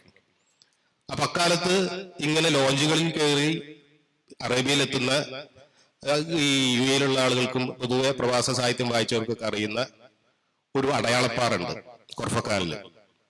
അപ്പൊ ലോഞ്ചിൽ കയറി ഏകദേശം 2-3 ചിലപ്പോ ഒരു കിലോമീറ്ററിൽ ഏറെ ദൂരെയുള്ള സ്ഥലത്ത് ഈ ലോഞ്ച് നിർത്തിയതിനു ശേഷം അവിടുന്ന് നീന്തി കയറിയിട്ടാണ് വന്നിട്ടുണ്ടായിരുന്നത് ഇവര് വരിക. അങ്ങനെ വന്ന ഒരു സുഹൃത്ത്, അദ്ദേഹം ഇപ്പൊ റിട്ടയർഡായി ഇവിടെ നാട്ടിലുണ്ട്. അദ്ദേഹം അടുത്ത കാലത്ത് ഉൾക്കടൽ എന്നൊരു നോവൽ എഴുതിയിട്ടുണ്ടായിരുന്നു. അദ്ദേഹത്തിന്റെ പേര് KG ശേഖർ എന്നാണ്, പലർക്കും അറിയാതിരിക്കാം. അതില് അദ്ദേഹം അക്കാലത്ത് അങ്ങനെ കടലില് നീന്തി കൊർഫുക്കാലില് ഈ അടയാളപ്പാറയിൽ ഇറങ്ങി, എന്നിട്ട് പിന്നെ അവിടെ നിന്ന് നടക്കുകയാണ്, മരുഭൂമി താണ്ടി നടന്ന് ഈ വരുന്ന വഴിക്ക് ഒരാൾക്ക് വിഷൂചിക എന്തോ വന്ന് മരിച്ചു, അയാളെ മണലിൽ കുഴിച്ചിട്ടിട്ടൊക്കെയാണ് ഇവർ വരുന്നത്. അതുപോലെ തന്നെ ഈ പത്തേമാരികളില് ഈ വെളിക്കിരിക്കാൻ അതിന്റെ കയറ് പായ പിടിച്ചിട്ട് വേണം ഇരിക്കാൻ. അപ്പോ ഒരാൾ ഇറങ്ങിയിട്ട് അടുത്ത ആൾ കയറുന്ന സമയത്ത് ഈ പായയുടെ കയറ് പടഞ്ഞപ്പോ കൺമുന്നിൽ താഴ്ന്നുപോയി അത് കണ്ടു എന്നാണ് ശേഖരേട്ടൻ പറയുന്നത്. അതുപോലെ ഞാൻ പൊന്നാനിയാണ് സ്വദേശം. പൊന്നാനിയിലൊരു അബൂബക്കർ ബാബു ഹാജി എന്ന് പറയുന്ന ആദ്യകാല പ്രവാസി ഉണ്ടായിരുന്നു. അദ്ദേഹം ഇതുപോലെ തന്നെ ഇതേ യാത്ര നടത്തിയിട്ട് തോളത്ത് ചുമന്ന് പനിച്ചൊരാളെ തോളത്ത് ചുമന്ന് കുറെ നടന്നിട്ട് പിന്നെ നോക്കുമ്പോൾ അയാളുടെ ചൂട് മാറി തണുപ്പ് വന്നെന്നാണ് പറയുന്നത്. അപ്പൊ ഇയാൾ മരിച്ചിട്ടുണ്ടായിരുന്നു. ഇവരെല്ലാരും കൂടെ മണലിൽ കുഴിച്ചിട്ടു. അധികാരികളുടെ കണ്ണ് വെട്ടിച്ചിട്ട് വേണം പിന്നെ മറ്റുള്ള സ്ഥലങ്ങളിലേക്ക് എത്താൻ വേണ്ടിയിട്ട്. അങ്ങനെ ത്യാഗം അനുഭവിച്ചൊരു പ്രവാസകാലം. അതിനുശേഷം അക്കാലത്തൊക്കെ ഇവർക്ക് യാതൊരു രേഖയില്ല. ഈ നീന്തി വരുന്ന ആളുടെ പാസ്പോർട്ടൊന്നും കയ്യിലുണ്ടാവില്ലോ. അപ്പൊ ഇവർക്ക് പാസ്പോർട്ട് ഇഷ്യൂ ചെയ്തിരുന്നത് അന്ന് ബാഗ്ദാദിൽ നിന്ന് ഒരു ഓഫീസർ വരും, ഒരു ബ്രീഫ് കേസ് നിറയെ പാസ്പോർട്ടും കൊണ്ടുവരും. അപ്പൊ അവിടെ വന്നിരുന്ന് പേര് ചോദിക്കും, അയാൾ പറയുന്ന തന്നെ പേര്, വിലാസം ചോദിക്കും, അത് തന്നെ വിലാസം, ഫോട്ടോ ഉണ്ടാവും, ബ്ലാക്ക് ആൻഡ് വൈറ്റ് ഫോട്ടോ ആ പാസ്പോർട്ടിൽ ഒട്ടിച്ച് അയാൾ പറഞ്ഞ പേരും വിലാസവും എഴുതിയിട്ടാണ് പാസ്പോർട്ട് കൊടുക്കുന്നത്. ഇതാണ് പിന്നീട് അവരുടെ ജീവിതത്തിൽ രേഖയായി മാറുന്നത്. ഇത്രമാത്രം ത്യാഗം അനുഭവിച്ച് ഇപ്പൊ 7 വർഷത്തിന് ശേഷമാണ് സാറ് വന്നത് ആദ്യത്തെ പ്രവാസം. ഞാൻ 4 വർഷത്തിന് ശേഷമാണ് ആദ്യമായി പിന്നെ ലീവിന് വരുന്നത്. അക്കാലത്തൊക്കെ എന്ന് വെച്ചാൽ നാട്ടിൽ നിന്ന് ഒരു കത്ത് വരിക, അത് 1 മാസം എടുക്കും. ഇതിന്റെ ഈ പ്രയാണം ഒരു കത്ത് ഇവിടുന്ന് എഴുതി പിന്നെ ഗൾഫിലേക്ക് എത്തുമ്പോൾ 1 മാസം എടുക്കും. അപ്പോൾ നമ്മളുടെ വേണ്ടപ്പെട്ടവരുടെ മരണം ഇതൊക്കെ നമ്മൾ അറിയുന്ന 1 മാസത്തിന് ശേഷമാണ്. ഇവന്റെ സുഹൃത്തുക്കൾ സിനിമ കണ്ടതിനെ കുറിച്ചൊക്കെ എഴുതും. ആ സിനിമ അവിടെ എത്തുമ്പോൾ 2 വർഷം കഴിയും കേസറ്റായിട്ട് വരുമ്പോൾ. അപ്പൊ അവർ പറഞ്ഞ സിനിമാ കഥകളുടെ ആസ്വാദനം ഞാൻ തിരിച്ചു പറയുമ്പോഴേക്കും അവരെ മനസ്സിൽ ആ സിനിമ പോയിപ്പോയിണ്ടാവും. അതുപോലെ ഇവിടെ ഇറങ്ങുന്ന നല്ല പുസ്തകങ്ങൾ കിട്ടാൻ വേണ്ടി സുഹൃത്തുക്കൾ ആരെങ്കിലും വരുമ്പോൾ കൊണ്ടുവരണം. കാരണം ലഗേജിന്റെ പരിമിതിയൊക്കെ വെച്ച് നോക്കി സാധനം വന്ന് വായിച്ചു കഴിഞ്ഞ് അപ്പോഴേക്കും അവരെ മനസ്സിൽ നിന്ന് അതിന്റെ ആസ്വാദനം പോയിട്ടുണ്ടാവും. പിന്നെ പ്രവാസത്തിൽ നിന്ന് ഷെമി പറഞ്ഞ പോലെ നല്ല രചനകള് ഇല്ല എന്ന് പറയുമ്പോൾ അതിന്റെ ഏറ്റവും വലിയൊരു തെളിവാണ്. കാരണം ഇപ്പോഴത്തെ ബെസ്റ്റ് സെല്ലർ ആടുജീവിതത്തിന്റെ അത്ര കോപ്പി വേറെ ഒരു പുസ്തകം മലയാളത്തിൽ വിറ്റുപോയിട്ടില്ല എന്നാണ് എന്റെ വിശ്വാസം. അതൊരു പ്രവാസ രചനയായിരുന്നു. പക്ഷെ പ്രവാസ ലോകത്ത് ഇരുന്ന് എഴുതുമ്പോൾ ഒരു കുഴപ്പം എന്താണെന്ന് വെച്ചിട്ടുണ്ടെങ്കിൽ അവിടെ പല നിയന്ത്രണങ്ങളുണ്ട്, നമുക്ക് പല പരിമിതികളുണ്ട്. അപ്പൊ ആ രീതിയിൽ നമുക്ക് ആവിഷ്കരിക്കാൻ കഴിയില്ല, സത്യസന്ധമായി എഴുതാൻ കഴിയില്ല എന്നുള്ളത് ഒരു ഫാക്റ്റാണ്. അപ്പൊ അതിനുള്ള മറുപടി എന്താണെന്ന് വെച്ചാല് പ്രവാസം കഴിഞ്ഞ് തിരിച്ചെത്തി ഇപ്പൊ സമരേട്ട പോലത്തെ ഉള്ള ആളുകൾ, അതുപോലെ തന്നെ കൊച്ചുപാവക്ക തിരിച്ചു വന്നിട്ട് നല്ലൊരു രചന ഉണ്ടാവും എന്ന് പ്രതീക്ഷിച്ചിരുന്നു. ഷിഹാബുദ്ദീൻ പൊയ്ത്തുംകടവ്, പി കെ പാറക്കടവ്, ബഷീർ മേച്ചേരി, ലത്തീഫ് മമ്മിയൂര്, പിന്നെ മനാഫ് കേച്ചേരി, അങ്ങനെ പ്രവാസം ശേഖരിച്ച് എഴുതി. അങ്ങനെ ഒരു നസീമിനയുടെ ഒരു ഒത്തിരി പേര് ഇപ്പൊ ഞാൻ പ്രവാസി ആയതിനു ശേഷം ഇവിടുന്ന് തിരിച്ചു വന്ന ഒത്തിരി പേരുണ്ട്. അപ്പൊ അവർക്ക് ഇവിടെ ഇരുന്ന് സധൈര്യം എഴുതാൻ പറ്റും ഇതുവരെ കേട്ടോ. നാളത്തെ ഇവിടുത്തെ ആവിഷ്കാര സ്വാതന്ത്ര്യത്തെ കുറിച്ച് നമുക്കൊന്നും പറയാൻ വയ്യ. അപ്പൊ അവരിൽ നിന്നാണ് ശരിക്ക് സത്യസന്ധമായ ഒരു പ്രവാസ രചന ഉണ്ടാവുക എന്നാണ് ഞാൻ പ്രതീക്ഷിക്കുന്നത്. പിന്നെ എനിക്ക് തോന്നുന്നത് ഇതുപോലത്തെ ഒരു പരിപാടി ഗൾഫിൽ വെക്കുകയാണെങ്കിൽ സദസ്സ് പറഞ്ഞിരിക്കുന്നില്ല. ഞാനിപ്പോഴും അവിടെ പറയുന്ന ഒരു കാര്യം എന്ന് വെച്ചിട്ടുണ്ടെങ്കിൽ അക്കാദമി പോലും നമ്മൾ പ്രവാസ സാഹിത്യം അല്ലെങ്കിൽ സാഹിത്യം എന്തെങ്കിലും കാര്യങ്ങളെ കുറിച്ചൊരു ചർച്ച വെച്ചാൽ സദസ്സ് നിറയാറില്ല. പക്ഷെ അവിടെ വളരെ സജീവമായിട്ടൊരു കൂട്ടായ്മ അക്ഷരക്കൂട്ടം, ഇതിലുള്ള ഷെമിയും ഫസലും അതിലൊക്കെ അംഗങ്ങളാണ്. ആദ്യകാലത്ത് സമരട്ടൊക്കെ അതിലുണ്ടായിരുന്നു. അത് എല്ലാ ആഴ്ചയും എന്തെങ്കിലുമൊക്കെ ചർച്ചകൾ ഞങ്ങൾ സംഘടിപ്പിക്കും. വളരെ സജീവമായിട്ടുള്ള ആളുകൾ ഇടപെടും. അതിലെ പല അംഗങ്ങളും ഇപ്പൊ പേരെടുത്ത് പറഞ്ഞാൽ 100-300 പേരുണ്ട്. അവരിൽ നിന്നൊക്കെ നല്ല നല്ല രചനകൾ ഉണ്ടായിട്ടുണ്ട്. അതും ശരിക്ക് ഇപ്പോ ഒരു നോവലിന്റെ പേര് പറയുന്നത് അസി എഴുതിയ ക്യാമ്പ് ക്രോപ്പർ എന്ന ഇടനാഴികൾ തന്നെ പുസ്തകമുണ്ട്. അത് ഇംഗ്ലീഷും അറബിയിലും വരാൻ വേണ്ടി പോവാണ്. അതൊരു സീരീസ് ആയിട്ട് 300 എപ്പിസോഡ് സീരീസ് ആയിട്ട് വരുന്നുണ്ട്. സദ്ദാം ഹുസൈന്റെ അവസാനത്തെ 3 വർഷങ്ങളാണ് അതിന്റെ പ്രമേയം. പിന്നെ ഒത്തിരി പേര് സിബി രാംചാലി, വെള്ളിയോടൻ, അങ്ങനെ ഒരുപാട് പേരുണ്ട്. എന്നിട്ട് ഓരോരുത്തർ പേര് ഇങ്ങനെ എടുത്ത് പറയുമ്പോൾ അത് ലിസ്റ്റ് നീണ്ടുപോകുന്ന സമയമില്ല. അപ്പോ തീർച്ചയായിട്ടും അവിടെ നിന്നുകൊണ്ട് പറയാൻ പറ്റുന്നതിന്റെ മാക്സിമം നമ്മൾ പറയുന്നുണ്ട്. പിന്നെ ആദ്യകാലത്തെ പ്രവാസം എന്ന് വെച്ചിട്ടുണ്ടെങ്കിൽ ഈ സിലോണ്, മലേഷ്യ, ഇന്തോനേഷ്യ അങ്ങനെയുള്ള സ്ഥലങ്ങളിലൊക്കെ ആയിരുന്നു. അതൊന്നും അവിടെ നിന്നും അത് ശരിക്കും പറയുകയാണെങ്കിൽ അത് തൊഴിൽ കുടിയേറ്റം തന്നെ ആയതുകൊണ്ടാണ് അവിടെ നിന്ന് കൃത്യമായിട്ടുള്ള രചന വരാതിരുന്നത്. എന്നിട്ട് അതിനെ പൂർത്തീകരിച്ചത് മുകുന്ദന്റെ പ്രവാസം എന്നുള്ള പുസ്തകം മാത്രമാണ്. അപ്പോ പക്ഷെ അവിടെ എഴുതാനുള്ള സ്വാതന്ത്ര്യം ഉണ്ടെന്ന്, പക്ഷെ അവിടെ പോയത് അക്ഷരങ്ങളോട് അത്ര ബന്ധമില്ലാത്ത ആളുകളായിരിക്കാം എന്നാണ് എനിക്ക് തോന്നുന്നത്. പ്രവാസികളിൽ നിന്ന് അവരുടെ ശരിക്ക് ചൂടും ചൂരുള്ള പുസ്തകങ്ങൾ വരും. പക്ഷെ അവരുടെ റിട്ടയർമെന്റിന് ശേഷമായിരിക്കും, അവരിലാണ് പ്രതീക്ഷ. സിലോൺ മലയാളികൾ അക്ഷരങ്ങളോട് വിരോധമുള്ള ആളുകളൊന്നും ആയിരുന്നില്ല. വിരോധം ഞാൻ പറഞ്ഞത് സിലോൺ മലയാളി എന്നൊരു പത്രം 1940-കളിൽ ഒരു പ്രസിദ്ധീകരിച്ചിരുന്നു. അല്ല, കോവിഡ് സാറൊക്കെ അവിടെ ഉണ്ടായിരുന്നു. ഞാൻ അക്ഷര വിരോധം എന്നല്ല പറഞ്ഞത്. അത് അത്രമാത്രം ആളുകൾ, എത്ര ആളുകളാണ് കുടിയേറുന്നത്? ഇപ്പൊ 45 ലക്ഷത്തോളം പ്രവാസി മലയാളികളുണ്ട്. അപ്പൊ ശ്രീലങ്കയിലെ കുടിയേറ്റം തോട്ടം തൊഴിലാളികളായിരുന്നു. അവർക്ക് ആ ജോലി കഴിഞ്ഞതിന് ശേഷം എഴുത്തിനോടോ അല്ലെങ്കിൽ ആ പുസ്തകങ്ങളോടോ അടുപ്പം സൂക്ഷിക്കാൻ കഴിഞ്ഞോ ഇല്ലെന്നുള്ളത് ഒരു സംശയമാണ്. പിന്നെ ബാക്കി അടുത്ത റൗണ്ടിൽ പറയാം. നന്ദി. എല്ലാവർക്കും നമസ്കാരം. ഇവിടെ കേട്ട വാക്കുകളൊക്കെ പ്രവാസം, പ്രവാസി ഇതൊക്കെയാണെന്ന് തോന്നുന്നു. ഇതൊക്കെയാണല്ലോ. എനിക്ക് ചെറിയൊരു ആശങ്ക ഉണ്ടായില്ലേ. എന്താ വളരെയധികം തെറ്റിദ്ധരിക്കപ്പെട്ട ഒരു പദമാണ് പ്രവാസം, പ്രവാസി എന്നാണ് എനിക്ക് തോന്നുന്നത്. പ്രവാസ ജീവിതം അനിലാല് കൃത്യമായിട്ട് പറഞ്ഞു. വീട് ഉപേക്ഷിച്ച അല്ലെങ്കിൽ വീട്ടിൽ നിന്ന് വിട്ടു നിൽക്കുന്ന പാർപ്പ്, അല്ലെ? അങ്ങനെയാണ് പറഞ്ഞത്. വീട്ടിൽ നിന്ന് അകന്നു നിൽക്കുന്ന പാർപ്പ്. അപ്പൊ വീട് വിട്ട് ബന്ധുജനങ്ങളെയൊക്കെ വിട്ട് നമ്മൾ പുറത്തോട്ട് ഇറങ്ങുമ്പോ അവിടെ നമുക്ക് നഷ്ടപ്പെടുന്ന എന്താണോ അതാണ് പ്രവാസിയുടെ ഫീലിംഗ്. സത്യത്തില് പ്രവാസ സാഹിത്യം, പ്രവാസി ഇതൊക്കെ ഒരുപാട് തെറ്റിദ്ധരിക്കപ്പെട്ടിരിക്കുകയാണ്. വളരെ കാലം മുമ്പ് തന്നെ ഒരുപാട് ആളുകൾ നമ്മുടെ നാട്ടിൽ നിന്ന്, നമ്മളെ കുറിച്ച് മാത്രം പറയാം, നമ്മുടെ നാട്ടിൽ നിന്ന് മദ്രാശി പട്ടണം അതൊരു സ്വപ്നമായിരുന്നു. അവിടെ എത്തിച്ചേരുക എന്നതും പല മലയാളികൾക്കും അക്കാലത്ത് സ്വപ്നമായിരുന്നു. പക്ഷെ അതുവഴി പലരും അങ്ങോട്ട് പ്രയാണം ചെയ്തിട്ടുണ്ട്. അതുപോലെ തന്നെ ബോംബെ, ഗുജറാത്ത്, അഹമ്മദാബാദ്, ഡൽഹി, ഇത്തരം സ്ഥലങ്ങളിലൊക്കെ പോയവരൊക്കെ തന്നെ പ്രവാസത്തിന്റെ കഷ്ടതകളും ദുരിതങ്ങളും അനുഭവിച്ചിട്ടുള്ളവരാണ്. നമ്മളത് മറന്നു പോകരുത്. എന്റെ വ്യക്തിപരമായ അനുഭവം പറയുകയാണെങ്കിൽ, ഞാൻ ഈ ഭൂമിയിൽ ജനിച്ച് കണ്ണു തുറന്ന ആ സമയത്ത് എൻ്റെ അച്ഛൻ UK വർക്ക് ചെയ്യുന്ന ആളായിരുന്നു. ഞാൻ വളരെ കഴിഞ്ഞിട്ടാണ് അച്ഛനെ കണ്ടിട്ടുള്ളത്. അദ്ദേഹം ബ്രിട്ടീഷ് എംബസിയിൽ UK വർക്ക് ചെയ്യുന്ന കാലമാണ്. പക്ഷെ എത്രയോ വർഷം മുമ്പാണ്. എനിക്ക് തോന്നുന്നത് ഈ ഇരിക്കുന്നതിൽ ഏറ്റവും സീനിയർ ഞാനാണ്, അല്ലേ? അത് അത്രയും വർഷം മുമ്പ്.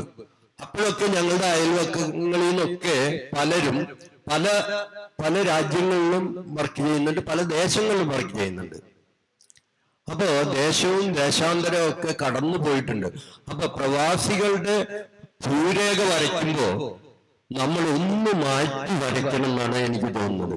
ഇന്ന് നമ്മുടെ മനസ്സിലുള്ള സങ്കല്പങ്ങൾക്ക് ഒരു ചെറിയ മാറ്റം ആവശ്യമാണ്. അതിന് അതിരുകളില്ല. വേണമെങ്കിൽ പറയാം, നമുക്ക് നമ്മളിൽ തന്നെ ഒരു പ്രവാസ ജീവിതം സാധ്യമാണ് എന്ന് വേണമെങ്കിൽ പറയാം. അങ്ങനെ നോക്കുകയാണെങ്കിൽ നമ്മുടെ വാൽമീകിയെ ഒന്ന് പിടിക്കാം. എനിക്ക് തോന്നുന്നത് അങ്ങനെയാണ്. കാരണം നമ്മൾ ഇവിടെ ജീവിക്കുന്നു, മറ്റൊരു ദേശത്ത് ജീവിക്കുന്നു, മറ്റൊരു രാജ്യത്ത് ജീവിക്കുന്നു. അപ്പോഴൊക്കെ തന്നെ നമ്മളുടെ ചിന്ത മുഴുവൻ നമ്മുടെ നാടിനെ കുറിച്ചും വീടിനെ കുറിച്ചും ഉള്ള സ്വപ്നങ്ങളും മറ്റുമാണ്. ഈ സ്വപ്നങ്ങളൊക്കെ പേറിയിട്ടാണ് ഓരോ നാടുകളിലേക്കും നമ്മളൊക്കെ എത്തിപ്പെട്ടിട്ടുള്ളത്. അതിന് അന്യരാജ്യങ്ങളിൽ പോകണമെന്നോ ഒന്നുമില്ല. ഇപ്പോ പലപ്പോഴും അതിനെക്കുറിച്ച് പറയുന്നത്, പ്രവാസി എന്ന് പറഞ്ഞാൽ ഇന്ത്യ വിട്ട് മറ്റു രാജ്യങ്ങളിൽ പോയ ആളുകളെയാണ് പ്രവാസി എന്ന് പറഞ്ഞു വരുന്നത്. പക്ഷെ എനിക്ക് തോന്നുന്നത് അത് തെറ്റായ ഒരു ടേം ആണെന്നാണ്. ഡൽഹി മലയാളികളില് എഴുത്തുകാരായ ആളുകൾ നമ്മുടെ മലയാള സാഹിത്യത്തിന് ഒരുപാട് സംഭാവന ചെയ്തിട്ടുണ്ട്. ബോംബെ എന്തുമാത്രം ദുരിതപൂർണമായ ജീവിതമാണ് ഒരു ശരാശരി ബോംബെക്കാരന്. ഒരുപക്ഷെ ഗൾഫിലും മറ്റ് കനഡ അവിടെ ഇവിടെയൊക്കെ പോയ ആൾക്കാര് വർഷത്തിലൊരിക്കലോ 2 വർഷം കൂടുമ്പോഴോ 3 വർഷം കൂടുമ്പോഴോ നാട്ടിൽ വന്ന് അവരുടെ കുടുംബാംഗങ്ങളോടൊപ്പം കഴിഞ്ഞിട്ട് തിരിച്ചു പോകുന്നുണ്ട്. പക്ഷെ ഒരു ബോംബെക്കാരൻ ഒരുപക്ഷെ 10 വർഷത്തിന് അവന് നാട്ടിലെത്താൻ കഴിഞ്ഞിട്ടുണ്ടാവില്ല.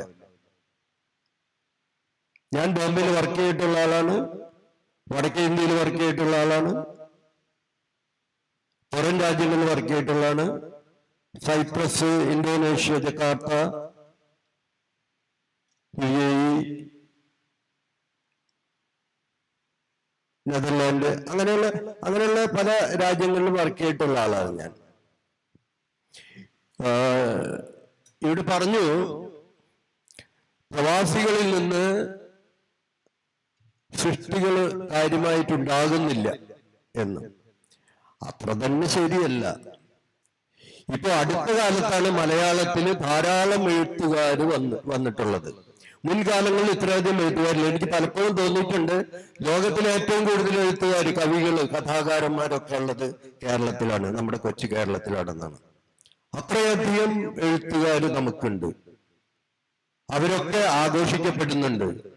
പക്ഷേ പ്രവാസ സാഹിത്യം എന്ന് പറഞ്ഞുകൊണ്ട് ഇപ്പൊ നമ്മളൊക്കെ വെഞ്ഞിപ്പിക്കുന്ന ആ പ്രവാസ സാഹിത്യം, പ്രവാസികളിൽ നിന്നും ധാരാളം കൃതികൾ വരുന്നുണ്ട്. പക്ഷേ അതൊന്നും വെളിച്ചം കാണുന്നില്ല. പ്രവാസികളുടെ ഉള്ള മനോഭാവം തന്നെ മാറ്റിയെടുക്കേണ്ട കാലഘട്ടം അതിക്രമിച്ചു പോയി. ഒരു പ്രവാസി ഒരു കഥ എഴുതിയാൽ ഇവർക്കൊക്കെ എന്ത് സാഹിത്യം എന്ന അവജ്ഞയോടുകൂടിയ ഒരു നോട്ടമാണ് പ്രവാസിയുടെ നേരെ നീളുന്നത്. ഇവിടെയുള്ള എഴുത്തുകാർക്ക് പോലും അങ്ങനെയുണ്ട്. ഗ്രൂപ്പുകളും ലോബികളും നയിക്കുന്ന കുറെ ശ്രേണികളാണ് നമുക്കിപ്പോ ഉള്ളത്. അവരുടെ കൂട്ടത്തിൽ നമ്മൾ പെട്ടിട്ടില്ലെങ്കിൽ നമ്മുടെ സാഹിത്യം ആരും കാണില്ല, വായിക്കില്ല. ഈ ഒരു അവസ്ഥ നിലവിലുണ്ട്. എനിക്ക് വളരെ വളരെ വിഷമമുണ്ട് ഇത്തരം കാര്യങ്ങൾ തുറന്നു പറയുന്നതിൽ. പക്ഷെ ഇത് ശരിയാണ്. എനിക്കറിയാം, എനിക്ക് നേരിട്ടറിയാം ഒരുപാട് എഴുത്തുകാര്. ഞാൻ ജോലി ചെയ്യുന്ന സ്ഥലത്ത് തന്നെ, ആ രാജ്യത്ത് തന്നെ, ആ ദേശത്ത് തന്നെ എനിക്ക് പലപ്പോഴും കണ്ടുമുട്ടാനും ചർച്ച ചെയ്യാനും സാധിച്ചിട്ടുണ്ട്. ഒരുപാട് എഴുതിക്കൂട്ടിയ കയ്യെഴുത്ത് പ്രതികൾ ഞങ്ങൾ വായിച്ച് ചർച്ച ചെയ്ത് ആസ്വദിച്ച് ഇത്തരം കാര്യങ്ങളെ കുറിച്ചൊക്കെ ചർച്ച ചെയ്യാറുണ്ട്. പക്ഷെ ഇതൊന്നും നാട്ടിലേക്ക് അയച്ചാൽ അതൊന്നും വെളിച്ചം കാണില്ല. അങ്ങനത്തെ ഒരു അവസ്ഥയുണ്ട്. എത്രയോ വർഷങ്ങളായി കെട്ടിപ്പൂട്ടി വെച്ചിരിക്കുന്ന കൃതികൾ എനിക്കറിയാം. ഇതൊക്കെ പ്രവാസികളുടെ ദുഃഖവും പ്രവാസികളുടെ ജീവിതാനുഭവങ്ങളും ഒക്കെ അല്ലേ. ഇങ്ങനെ ഒരു അവസ്ഥയുണ്ട്. അപ്പൊ ആ അവഗണനയാണ് ഈ നമ്മൾ ഉദ്ദേശിക്കുന്ന പ്രവാസ സാഹിത്യം പുറത്തേക്ക് വരാത്തതിന്റെ ഒരു മുഖ്യ കാരണം. എല്ലാം അങ്ങനെയാണെന്നല്ല ഞാൻ പറയുന്നത്, പക്ഷെ അത് വളരെ പ്രധാനപ്പെട്ട ഒരു സംഗതിയാണ്. ഇപ്പൊ തന്നെ നോക്കൂ, നമ്മൾ പ്രവാസ സാഹിത്യത്തെ കുറിച്ച് ചർച്ച ചെയ്യുകയാണ്. എത്ര പേരുണ്ട്? നമ്മൾ ഈ ഇരിക്കുന്ന ആളുകളെ ഉള്ളൂ. കാരണം പ്രവാസ സാഹിത്യത്തെ കുറിച്ച് എന്ത് കേൾക്കാൻ? ഒഴിഞ്ഞ ബെഞ്ചുകള്, ഇതാണ് നടക്കുന്നത്. അല്ലാതെ അല്ലല്ല. സാമൂഹ്യ ജീവിതത്തിന്റെ ഉൾത്തുടിപ്പുകള് കൂടിച്ചേർന്ന് ഉണ്ടാകുന്നതാണ്. അതിന്റെ പ്രത്യേക സംസ്കാരവും അതൊക്കെ ഉണ്ടാവുന്നതാണ്. അങ്ങനെ ഉണ്ടാവുന്നതാണ് സാഹിത്യം. സത്യത്തില് നമുക്ക് ഈ മാനവ ചരിത്രം തന്നെ കുടിയേറ്റത്തിന്റെ ചരിത്രമാണ്. കുടിയേറാതെ ഒരു മനുഷ്യനും ഈ ഭൂമിയിൽ ജീവിച്ചിട്ടില്ല.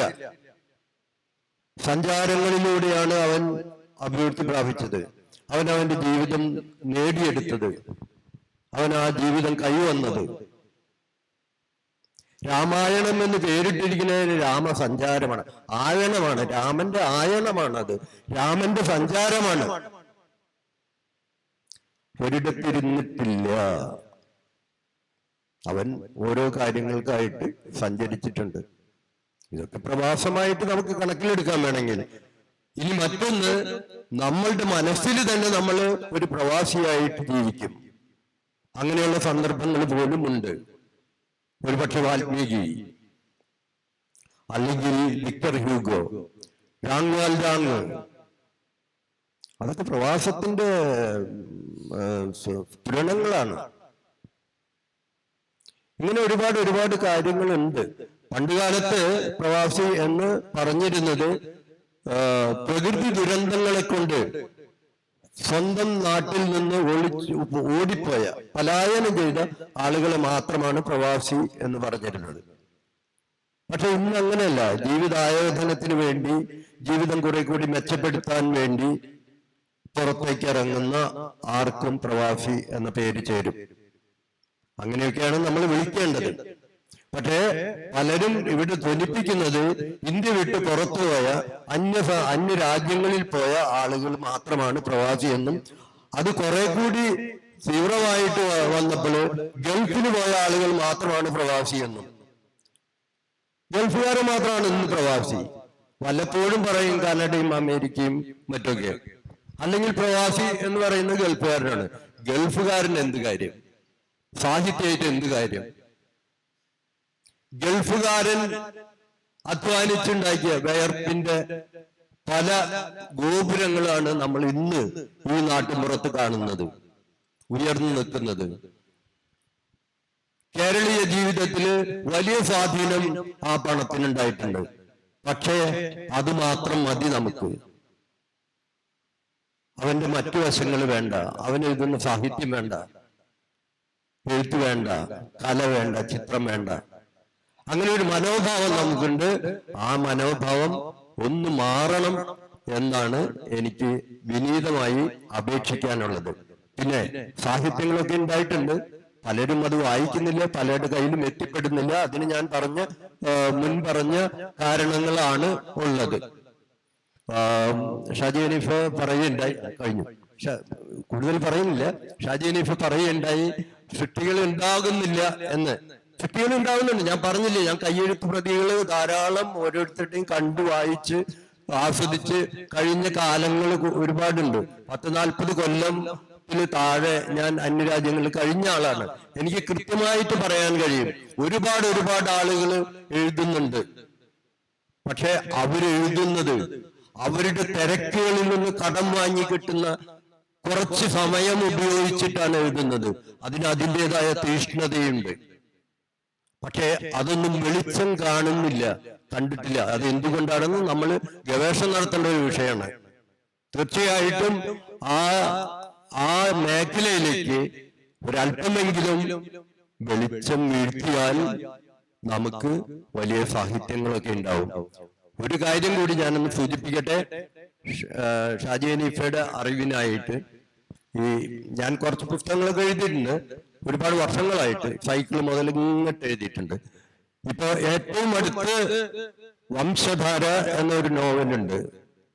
ഈ വംശധാര ഇറങ്ങി കുറച്ചു കഴിഞ്ഞപ്പോ ഈ വംശധാര ഈ നാട്ടില്, ഈ മലയാള സാഹിത്യ മേഖലയില് പല കൃതികൾക്കും ഭീഷണിയാവും എന്നുപോലും എന്നോട് പലരും പറയുണ്ടായി. എനിക്ക് വളരെ സങ്കടം തോന്നിയൊരു കാര്യമാണ്. ഞാനൊരു പാവപ്പെട്ട എഴുത്തുകാരൻ, ഞാൻ എഴുതുന്നു. ഞാൻ ഒരു കൃതി ഇറക്കിയപ്പോൾ എനിക്ക് കിട്ടിയ ആ അനുഭവമാണ് ഞാൻ ഈ പറഞ്ഞത്. ഓക്കെ, ഈ സമയം തന്നതിന് വളരെ നന്ദി, സ്നേഹം. ഇനി നമുക്ക് വളരെ കുറച്ച് സമയമേ ഉള്ളൂ. നമ്മൾ ഇത്രയും നേരം കേട്ടിരുന്ന അവർക്കൊന്ന് ഇടപെട്ട് സംസാരിക്കാൻ ഒരു 5 മിനിറ്റ്. അതിനു മുമ്പ് എന്തെങ്കിലും നമ്മളൊരു ക്രോസ് കോൺവെർസേഷൻ രീതിയിൽ പോകാനുള്ള സമയമൊന്നുമില്ല. പക്ഷെ എന്തെങ്കിലും പെട്ടെന്ന് പറയാനുണ്ടെങ്കിൽ പറഞ്ഞിട്ട്. ഈ പ്രവാസം ഇവിടെ പറഞ്ഞ പോലെ രാജ്യത്തിന് പുറത്ത് മാത്രമല്ല, ഇപ്പൊ പ്രവാസ സാഹിത്യത്തെ കുറിച്ചാണ് നമ്മുടെ ചർച്ച. അതിൽ വേണ്ടത്ര ഊന്നിയില്ല എന്നൊരു അഭിപ്രായം എനിക്കുണ്ട്. ടി പത്മനാഭന്റെ ചെറുകഥകളിൽ എനിക്ക് വളരെ ഹൃദയാവർജകമായി തോന്നിയ ഒരു കഥയുണ്ട്. ബോംബെ മഹാനഗരത്തിൽ തന്റെ മകനെ വിട്ട ഒരു വിധവ, ഭർത്താവ് എങ്ങനെയോ മരിച്ചു, വേറെ മാർഗമല്ല, ഒരു കൊച്ചുകുട്ടിയെ ജോലിക്ക് വേണ്ടി, ഹോട്ടൽ പണിക്ക് വേണ്ടി പറഞ്ഞേക്കാണ്. ആ ഹോട്ടൽ പണിക്ക് പോയ കുഞ്ഞ് മരണപ്പെടുന്ന കഥയാണ്. സത്യത്തിൽ പ്രവാസ മറുനാടൻ മലയാളിയുടെ ജീവിതത്തിന്റെ സങ്കടങ്ങൾ ഏറ്റവും ഹൃദ്യമായി ആവിഷ്കരിച്ചത് ഒരു കഥയാണ്. ടി പത്മനാഭന്റെ കഥയുടെ പേര് ഞാൻ മറന്നു. അതുപോലെ പി ഭാസ്കരൻ ഏറ്റവും മികച്ച പ്രവാസ ഗാനം മലയാളികൾക്ക് ഒരിക്കലും മറക്കാനാവാത്ത, ഇവിടെ ഇരിക്കുന്നവരും ഇവിടെ ഉള്ളവരൊക്കെയായിട്ടുള്ള ആൾക്കറിയാം, നമ്മൾ പുറത്തു പോകുമ്പോൾ നമ്മുടെ നാടിനെ കുറിച്ച്. ഇപ്പൊ നാളികേരത്തിന്റെ നാട്ടിൽ എനിക്കൊരു നാഴിയിടങ്ങഴി മണ്ണുണ്ട് എന്ന് പറയുന്ന ഒരു പാട്ട് സത്യം പറഞ്ഞാൽ ഏറ്റവും മികച്ച പ്രവാസ ഗീതമാണത്. Thank you. ഞാൻ സമരേട്ടൻ പറഞ്ഞതിന്റെ ഒരു മറുപടി പറയുകയാണ്. കാരണം ഞാൻ പറഞ്ഞത് അതല്ല, പ്രവാസികളിൽ നിന്ന് സാഹിത്യം ഉണ്ടാകുന്നില്ല എന്നല്ല പറഞ്ഞത്, പ്രവാസത്തെ അടയാളപ്പെടുത്തുന്ന രീതിയിലുള്ള രചനകൾ ഉണ്ടായിട്ടില്ല എന്ന് മാത്രമാണ്. ഇനി അല്ലെ ഓഡിയൻസിൽ നിന്ന് എന്തെങ്കിലും ഇടപെട്ട് സംസാരിക്കാനുണ്ടെങ്കിൽ ഒരു 3 മിനിറ്റ്. ചോദ്യമാവാം, ഒരു കമന്റ് ആവാം. അത് സമരൻ സാറ് പറഞ്ഞൊരു കാര്യം, പ്രവാസം ഈ വെളിയിൽ പോകുന്നതോട് മാത്രമല്ല നമ്മുടെ ഉള്ളിലും ഉണ്ട്. അർത്ഥത്തില് വൈലോപ്പിള്ളിയുടെ ഒരു കവിതയുണ്ട്, ഓമനയെ നാം ഒറ്റപ്പെട്ടവർ തമ്മിലും ഒറ്റപ്പെട്ടവർ എന്ന് വൈലോപ്പിള്ളിയുടെ ഒരു ഏകദേശം ആ ടൈപ്പിലൊരു വരിയുണ്ട്. അപ്പൊ യഥാർത്ഥത്തിൽ പ്രവാസിത്വം എന്ന് പറയുന്നത് ഓരോ വ്യക്തിയുടെയും അന്തസത്തയിലുണ്ട്. വീട്ടിൽ തന്നെ ഒറ്റപ്പെട്ടവര്, കുടുംബത്തിൽ ഒറ്റപ്പെട്ടവര്, നാട്ടിൽ ഒറ്റപ്പെട്ടവര്. ഒരാള് വായനാ ജീവിയായിട്ടുള്ള ഒരാള് എന്നും നാട്ടുകാര് ഇവൻ ക്രേസിയാണെന്ന് പറയുക, അവനെ ഒറ്റപ്പെടുത്തുക. അവന് യഥാർത്ഥത്തിൽ അവന്റെ ഭൂഖണ്ഡം വേറെയാണ്, അവന്റെ ലോകം ഒരു പക്ഷേ എക്സ്ട്രാ ഗാലക്സികളിലും ആവാം. പിന്നെ ഞാൻ ഈ സർവൈവേഴ്സ് ഗിൽറ്റിനെ പറ്റി ചോദിക്കും. സർവൈവേഴ്സ് ഗിൽറ്റ് വന്നിട്ടുള്ള ഏതെങ്കിലും രചന കനേഡിയൻ ഡയസ്പോറി ലിറ്ററേച്ചറിലോ US ലിറ്ററേച്ചറിലോ ഉണ്ട്? അതാണ് ഒരു ചോദ്യം.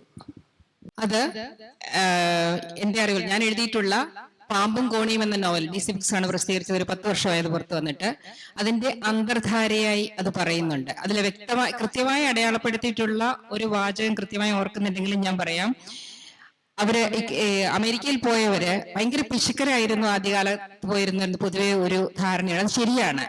കാരണം അതിനകത്ത് പറയുന്നുണ്ട്, നാട്ടിൽ എൻ്റെ അച്ഛനും അമ്മയും വെയിലത്ത് പണിയെടുക്കുന്നു, എൻ്റെ അനിയത്തി ബസ് സ്റ്റോപ്പിൽ ബസ് കാത്തുനിന്ന് വിയർക്കുന്നു, എൻ്റെ അനിയൻ തൊഴിലില്ലാതെ നടക്കുന്നു. അപ്പോൾ ഞാൻ ഇവിടെ ഈ സുഖമുള്ള പതുത്ത വ്യക്തിയിൽ കിടക്കുന്നത് ശരിയല്ല. അതുകൊണ്ട് അവര് ഒന്നിൽ കൂടുതൽ ജോലികൾ ചെയ്തിരുന്നു. അതിപ്പോ അമേരിക്കയിൽ പോയിട്ടുള്ള അവരുടെ ഒരു പ്രധാന ഒരു ക്യാരക്ടറിസ്റ്റിക് ആയിട്ട് പറയാവുന്ന ഒരു കാര്യമാണ്, ഒരു ശീലമായി പറയാവുന്ന കാര്യമാണ്. നേഴ്സുമാരൊക്കെ 2ഉം 3ഉം ആശുപത്രിയിൽ പോയി ജോലി ചെയ്യും. അവര് 5 പൈസ പോലും ഒരു ലക്ഷറികളൊന്നും ചെയ്യില്ല. അമേരിക്കയിൽ വെക്കേഷൻ ചെയ്യാൻ പറ്റും. വെക്കേഷന് ഏറ്റവും സാധ്യതയുള്ള ഒരു രാജ്യമാണ്. കൂടെ ജോലി ചെയ്യുന്നവരൊക്കെ വെക്കേഷന് പോകുമ്പോൾ അവർ ആ സമയം കൂടെ ജോലി ചെയ്യും. കാരണം $1 എന്നാൽ അത് 8 രൂപയോ 10 രൂപയോ ആയി കേരളത്തിൽ പെരുപ്പിക്കാൻ പറ്റും. അത് എന്റെ ബന്ധുക്കൾക്ക് വേണമെന്ന് പറഞ്ഞ അങ്ങനെ ചെയ്തവരാണ്. ആ സർവൈവേഴ്സ് ഗിൽറ്റിൽ നിന്നും വരുന്നതാണ് അത്. അതല്ലാതെ വ്യക്തമായ കൃതികൾ എനിക്കറിയില്ല. പക്ഷെ ഒരു സാറിന്റെ ചോദ്യം നല്ലതാണ്, ഞാൻ അതിൽ റിസർച്ച് നടത്താം. Thank you. ആ പറഞ്ഞ പോയിന്റ് ഞാൻ സൂചിപ്പിച്ചിരുന്നു, വാൽമീകിയുടെ കാര്യം. അതുപോലെ തന്നെ മറ്റൊരു കാര്യം കൂടി അതിനോട് ബന്ധപ്പെട്ടെന്ന് പറയാം. ഒരു സന്യാസി അയാളുടെ ഉള്ളിൽ ഒരു പ്രവാസ ജീവിതം അനുഭവിക്കുന്നുണ്ട്. ഇവിടെ ഒരു കമന്റ് എനിക്ക് പറയാനുള്ളത്, ഇപ്പൊ നമുക്കറിയാം 10 തൊട്ട് 11 വരെ 1 മണിക്കൂറാണ് ഈ പ്രവാസവും സാഹിത്യവും എന്ന പരിപാടിയെ കുറിച്ചിട്ടുള്ള സമയം തന്നിട്ടുള്ളത്. നമുക്കറിയാം അവിടെ മിക്ക പാനലിസ്റ്റുകളും സംസാരിക്കുമ്പോൾ അവരുടെ പ്രവാസ ജീവിതത്തിന്റെ അനുഭവങ്ങളും കൂടി ചേർത്തുകൊണ്ടാണ് സംസാരിക്കുന്നത്. പക്ഷെ അതിന് വ്യത്യസ്തമായി പ്രവാസി സാഹിത്യങ്ങളിൽ കണ്ട പ്രവാസ ജീവിതത്തെ കുറിച്ചുകൂടി ഒന്നുകൂടിയും സംസാരിക്കാനുള്ള ഒരു കാഴ്ചപ്പാടിലൂടെയാണ് സംസാരിക്കേണ്ടതെന്നാണ് എൻ്റെ ഒരു അഭിപ്രായമുള്ളത്. കാരണം നമ്മൾ സ്വന്തം അനുഭവങ്ങൾ പറഞ്ഞ സമയം കളയാതെ പ്രവാസി സാഹിത്യത്തിൽ കണ്ട പ്രവാസ ജീവിതത്തെ കുറിച്ച് കൂടുതൽ സംസാരിക്കാനുള്ള ഒരു ഇടപെടൽ ഉണ്ടാവേണ്ടതായിരുന്നു എന്നാണ് എൻ്റെ അഭിപ്രായം. നമ്മൾ ഈ സെഷൻ ഇവിടെ അവസാനിക്കുന്നു. സഹകരിച്ച എല്ലാവർക്കും നന്ദി.